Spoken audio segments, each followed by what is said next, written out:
नमस्कार, मैं हूँ प्रशस्ति तिवारी। आप देख रहे हैं दैनिक द टाइम्स न्यूज चैनल। चलते हैं आज की खास खबर की ओर। रहा हूं उत्तर प्रदेश के माननीय मुख्यमंत्री महोदय से कृपया बटन दबाकर गोरखपुर लिंक एक्सप्रेसवे का लोकार्पण करें और आप सब तालियों के साथ स्वागत करें इस लोकार्पण का। बहुत हल्की तालियां हैं। आजमगढ़ वासियों, अपनी उपस्थिति दर्ज कराइए और गोरखपुर लिंक एक्सप्रेसवे का लोकार्पण संपन्न हो चुका है। मित्रों, रहा हूं नए भारत उत्तर प्रदेश के मध्य प्रदेश है।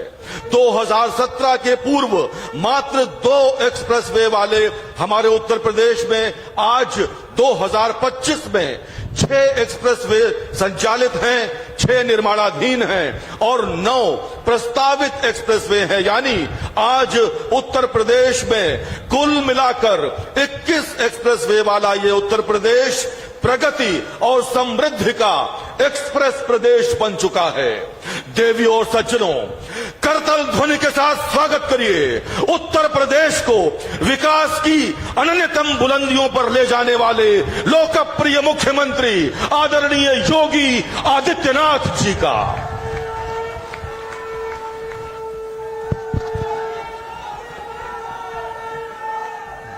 भारत माता की, भारत माता की, भारत माता की। वंदे वंदे वंदे।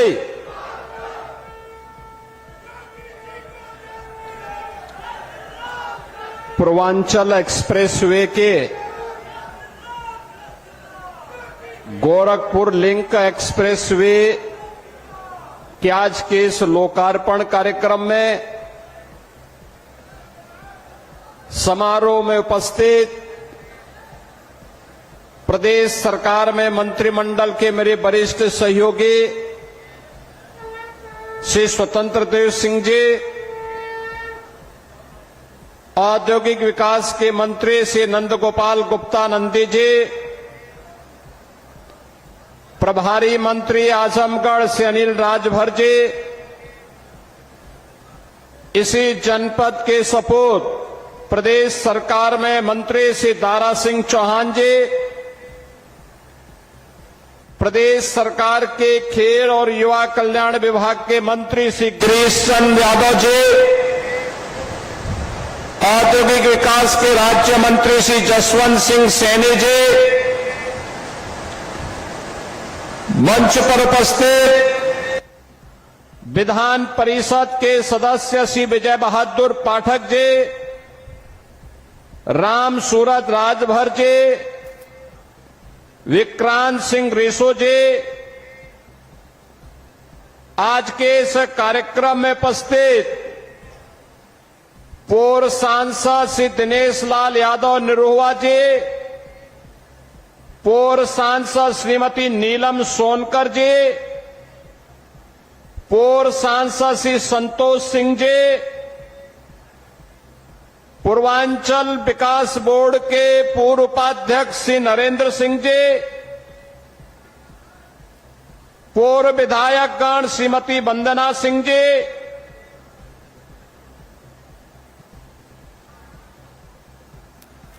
मंच पर उपस्थित उत्तर प्रदेश शासन के मुख्य सचिव श्री मनोज कुमार सिंह जी, सलाहकार श्री अवनीश अवस्थी जी, आज के इस कार्यक्रम में विशेष रूप से उपस्थित भारतीय जनता पार्टी के जिलाध्यक्ष श्री ध्रुव कुमार सिंह जी, जिलाध्यक्ष लालगंज विनोद राजभर जी, जिलाध्यक्ष अंबेडकर नगर श्री त्र्यंबक त्रिपाठी जी, आज के इस कार्यक्रम में उपस्थित श्री अरविंद जायसवाल जी, कृष्ण मुरारी विश्वकर्मा जी, अखिलेश मिश्रा जी, सत्येंद्र राय जी, मनोज यादव जी, कार्यक्रम में उपस्थित भारतीय जनता पार्टी के हमारे सभी पदाधिकारीगण और आजमगढ़ के कोने कोने से उपस्थित आजमगढ़ के सभी मेरे उपस्थित बहनों और भाइयों, आजमगढ़ को पूर्वी उत्तर प्रदेश के गोरखपुर से आजमगढ़ की अंबेडकर नगर और संत कबीर नगर की इस बेहतरीन वर्ल्ड क्लास कनेक्टिविटी का उपहार आज आपको प्राप्त हो रहा है। इसके लिए मैं आप सभी को बधाई देते हुए आपका मैं अभिनंदन करता हूं, स्वागत करता हूं। बहनों और भाइयों, देश के यशस्वी प्रधानमंत्री मोदी जी ने देशवासियों के सामने आजादी के अमृत महोत्सव वर्ष के अवसर पर जो लक्ष्य तय किया था, उस लक्ष्य को प्राप्त करने के लिए कि 2047 में भारत एक विकसित भारत होगा, उस विकसित भारत के लिए विकसित और आत्मनिर्भर उत्तर प्रदेश बनाने की दिशा में डबल इंजन की भारतीय जनता पार्टी की सरकार के द्वारा किए गए प्रयासों का एक प्रतिफल है कि उत्तर प्रदेश बीमारू राज्य से अब एक्सप्रेस वे प्रदेश के रूप में अपनी पहचान बना रहा है। याद करिए क्या हालत थे आज से 8 वर्ष पहले के। बहनों और भाइयों, उत्तर प्रदेश का नौजवान कहीं जाता था, उत्तर प्रदेश का कोई नागरिक जाता था, पहचान का संकट होता था। लोग आजमगढ़ का नाम लेने से घबराते थे, उत्तर प्रदेश का नाम लेने से घबराते थे। आजमगढ़, अरे इसने मुख्यमंत्री दिए, एक एक नहीं 2-2 मुख्यमंत्री इस आजमगढ़ ने दे, और इस आजमगढ़ को पहचान का मोहताज होना पड़ा था। लेकिन आज 8 वर्ष के अंदर प्रधानमंत्री मोदी जी के मार्गदर्शन में आजमगढ़ अब पहचान का मोहताज नहीं है। आजमगढ़ अब आजमगढ़ से अदम्य साहस का गढ़ बन चुका है। अब यह विकास की मुख्य धारा के साथ जुड़ चुका है। और इसके लिए तो प्रधानमंत्री जी ने कहा था कि विकास के लिए गति चाहिए, प्रगति के लिए गति चाहिए, समृद्धि के लिए प्रगति चाहिए। और जब गति होगी तो प्रगति होगी, प्रगति होगी तो समृद्धि होगी, और समृद्धि होगी हर चेहरे पर खुशहाली भी होगी। यही तो खुशहाली का राज है, और इसी खुशहाली के साथ आपको जोड़ने के लिए हम लोग आए हैं। याद करिए कितनी विकास की योजनाएं पिछले 8 वर्ष में आजमगढ़ में आई। पूर्वांचल एक्सप्रेसवे का शिलान्यास भी 2018 में, जुलाई 18 में प्रधानमंत्री जी ने किया था, और उद्घाटन 2021 में पूर्वांचल एक्सप्रेसवे का उद्घाटन भी आदरणीय प्रधानमंत्री नरेंद्र मोदी जी ने किया था। याद करिए 340 किलोमीटर लंबे इस एक्सप्रेसवे को अब मैं देखता हूं आजमगढ़ के लोग, मऊ के लोग, गाजीपुर के लोग सुबह जाते हैं लखनऊ और दोपहर में अपना कार्य निपटा करके वापस अपने गांव, अपने शहर में वापस आ जाते हैं। ये होती है गति और यही होती है प्रगति। जब हम लोग 2017 में आए थे, हमारे पास 1.5 एक्सप्रेसवे थे, यमुना एक्सप्रेसवे और आगरा लखनऊ एक्सप्रेसवे का काम आधा हुआ था, आधा हुआ था। आज मुझे बताते हुए प्रसन्नता है, आधे काम को तो हमने पूरा किया ही।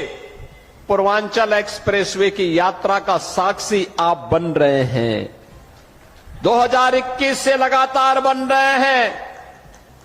2022 में बुंदेलखंड एक्सप्रेसवे चालू हो गया है 300 किलोमीटर का है। पूर्वांचल एक्सप्रेसवे 340 किलोमीटर का बन करके पहले तैयार हो चुका है।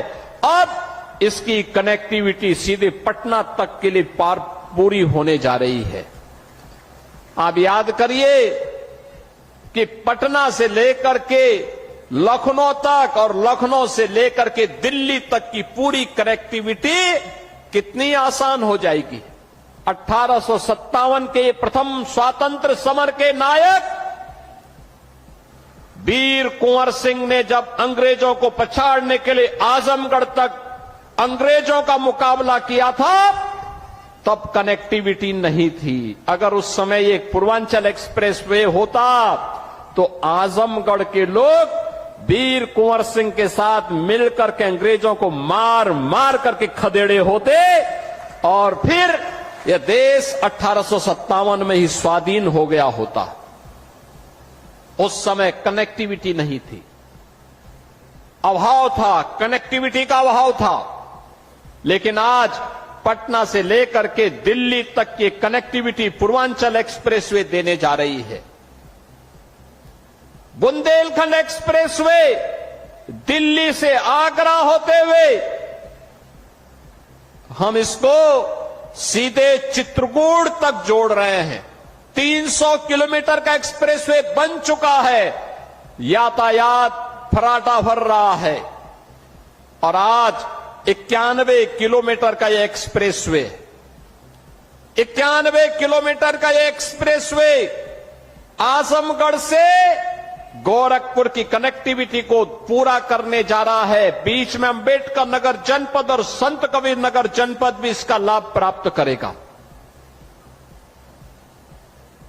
दिल्ली से मेरठ के बीच में एक्सप्रेसवे का निर्माण 12 लेन का एक्सप्रेसवे पहले ही प्रारंभ हो चुका है।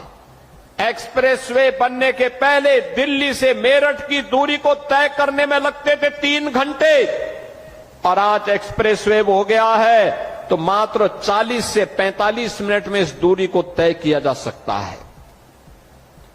बहनों और भाइयों, गंगा एक्सप्रेसवे लगभग 600 किलोमीटर लंबा बन रहा है।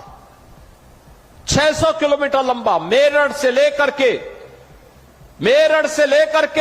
प्रयागराज तक इसकी बेहतरीन कनेक्टिविटी हो रही है। इस वर्ष के अंत तक हम उसको भी आदरणीय प्रधानमंत्री जी के कर कमलों से लोकार्पित करने वाले हैं। लखनऊ से कानपुर के बीच का एक्सप्रेसवे, बलिया लिंक एक्सप्रेसवे और इस प्रकार के लगभग 6 एक्सप्रेसवे निर्माणाधीन हैं।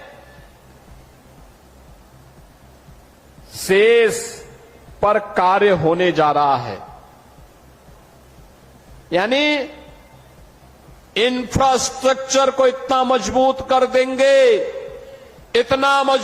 देंगे कि उत्तर प्रदेश को समृद्ध होने से कोई रोक नहीं सकता है, कोई वंचित नहीं कर सकता है। और यही तो इस नए भारत के नए उत्तर प्रदेश की पहचान है। यही पहचान, याद करिए 2017 के पहले 2 एयरपोर्ट थे, आज उत्तर प्रदेश के अंदर 16 एयरपोर्ट क्रियाशील हैं, जिसमें से 4 इंटरनेशनल एयरपोर्ट हैं। अयोध्या का इंटरनेशनल एयरपोर्ट महर्षि वाल्मीकि के नाम पर प्रारंभ हो चुका है। महर्षि वाल्मीकि के प्रति कृतज्ञता ज्ञापित करते हुए यह कार्यक्रम आज वहां पर सफलतापूर्वक संचालित हो रहा है। बहनों और भाइयों, विकास की इस रफ्तार को आगे बढ़ाने के लिए हमारे पूर्वी उत्तर प्रदेश के नौजवानों को नौकरी और रोजगार के लिए देश और दुनिया के अंदर न जाना पड़े, बल्कि दुनिया रोजगार मांगने के लिए उनके पास आए, इसके लिए औद्योगिक क्लस्टर इन एक्सप्रेसवे के किनारे ही विकसित किए जा रहे हैं। इन्हीं के किनारे विकसित किए जा रहे हैं। उद्योग यहीं लगेंगे, यहीं पे इसका लाभ मिलेगा। पहचान का मोहताज नहीं होना पड़ेगा।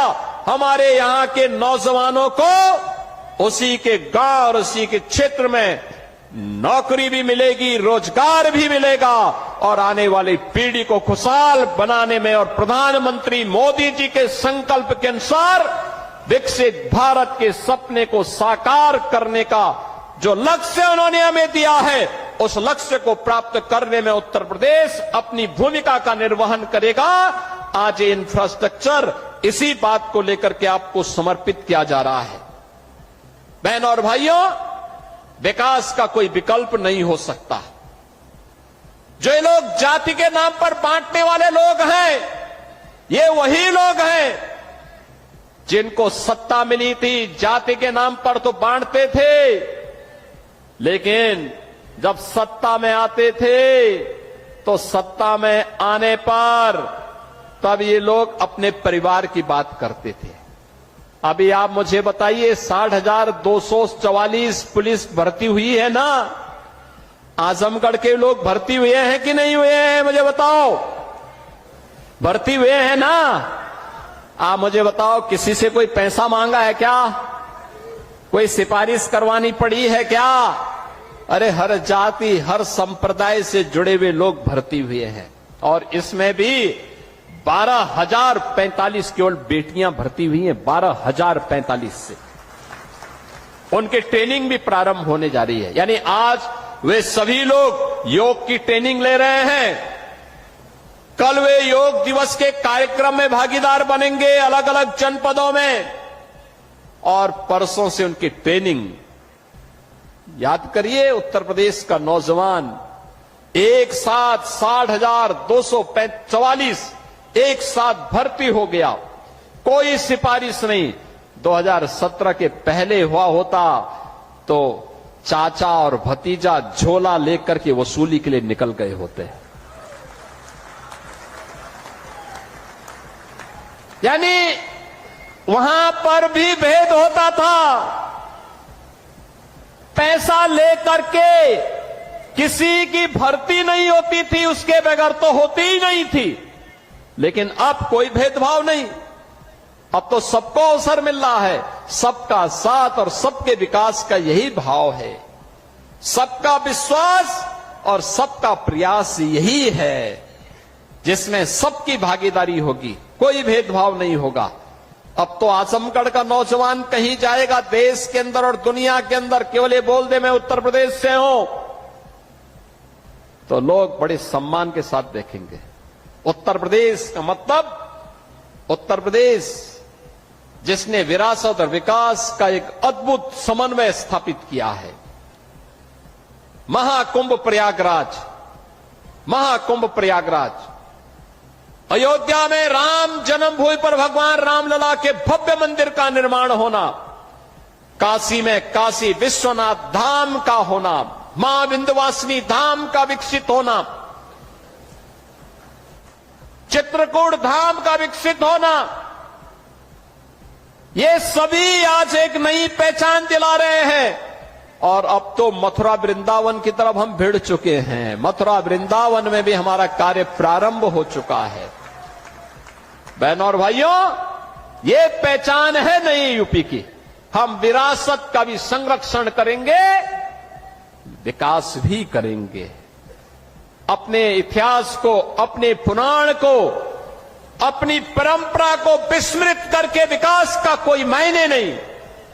और ये विरासत है। हम राम और कृष्ण की परंपरा पर, भगवान विश्वनाथ की परंपरा पर, मां विंध्यवासिनी की परंपरा पर, रागे राघव की परंपरा पर, अयोध्या सिंह उपाध्याय हरिओद की पावन परंपरा को और महर्षि दुर्वासा की भी परंपरा को, बाबा भृगु की परंपरा को भी आगे बढ़ाने का काम करेंगे। अभी मैं अंबेडकर नगर गया था पिछले सप्ताह। अंबेडकर नगर, वहां पे शिव बाबा धाम में भी मैंने दर्शन किए थे और श्रवण धाम में भी मैंने दर्शन किया। क्या प्राचीन परंपरा है, क्या लोगों ने सजो करके रखी हुई है। अब इसका संरक्षण का दायित्व तो हमारे ऊपर है। अगर हम इसको संरक्षित नहीं करेंगे, आने वाली पीढ़ियां हमें क्या बोलेगी। और उसको संरक्षित करते हुए विकास हो रहा है, औद्योगिक विकास भी हो रहा है, इंफ्रास्ट्रक्चर आधुनिक दिया जा रहा है, नौजवान के लिए रोजगार और नौकरी की सुविधा उपलब्ध करवाई जा रही है, बेटी और व्यापारी को सुरक्षा दी जा रही है, हर एक नागरिक को सुरक्षा की गारंटी दी जा रही है, और सुरक्षा पर जिसने सेंध लगाने का कार्य किया तो उसके लिए यमराज का टिकट भी उसे उपलब्ध करवाया जा रहा है। बहनों और भाइयों, यह आवश्यक है प्राण को, अपनी परंपरा को विस्मृत करके विकास का कोई मायने नहीं, और यह विरासत है।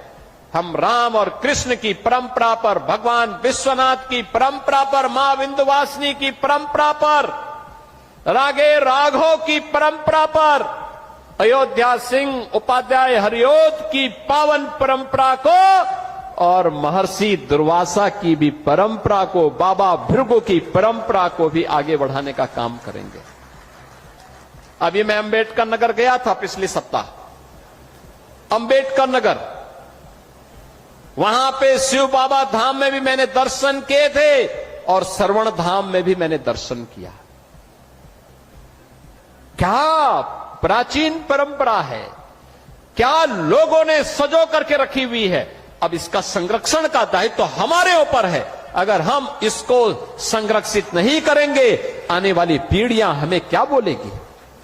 और उसको संरक्षित करते हुए विकास हो रहा है, औद्योगिक विकास भी हो रहा है, इंफ्रास्ट्रक्चर आधुनिक दिया जा रहा है, नौजवान के लिए रोजगार और नौकरी की सुविधा उपलब्ध करवाई जा रही है, बेटी और व्यापारी को सुरक्षा दी जा रही है, हर एक नागरिक को सुरक्षा की गारंटी दी जा रही है, और सुरक्षा पर जिसने सेंध लगाने का कार्य किया तो उसके लिए यमराज का टिकट भी उसे उपलब्ध करवाया जा रहा है।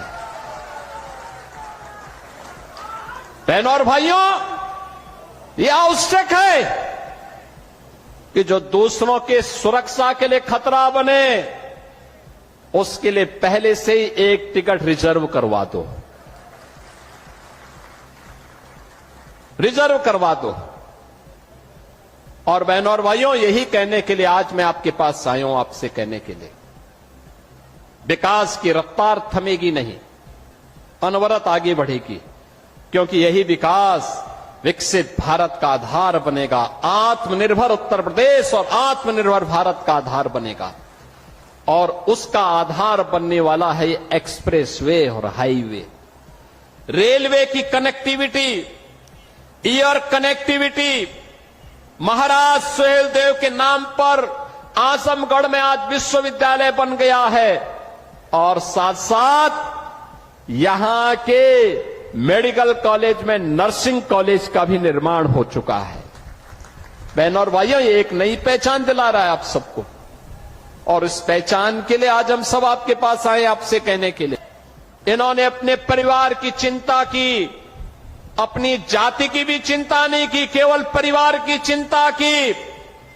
किसी गैर सिपाही वासी को यहां से सांसद बना करके भेजने का काम किया था तो भारतीय जनता पार्टी ने ही किया था, भारतीय जनता पार्टी की सरकार ने किया।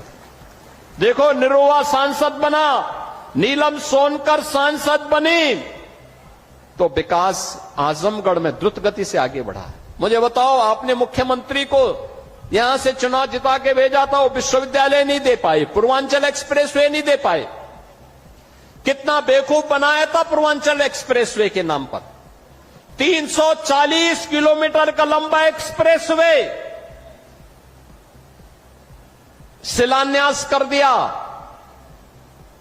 अलाइनमेंट भी नहीं पता, और जमीन एक भी इंच नहीं खरीदी।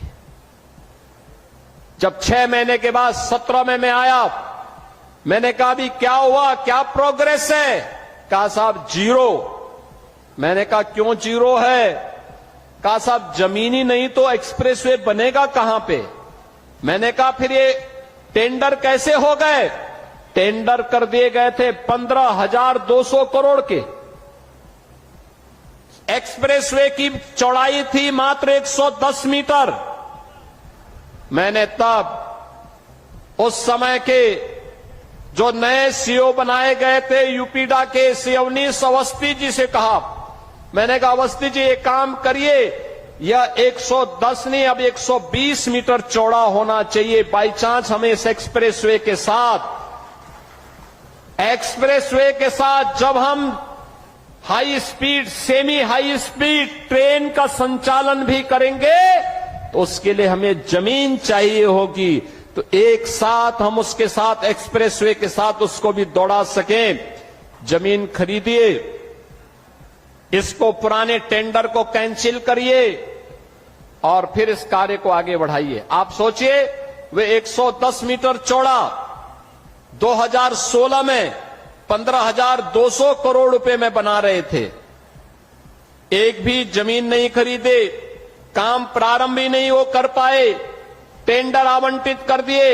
हम लोग आए, हमने कैंसिल किया, जमीन खरीदना प्रारंभ किया और जमीन खरीदने के बाद जब हम लोगों ने टेंडर किए तो बहनों और भाइयों वही एक्सप्रेसवे 11,800 करोड़ रुपए में बना करके हमने समर्पित कर दिया आपको।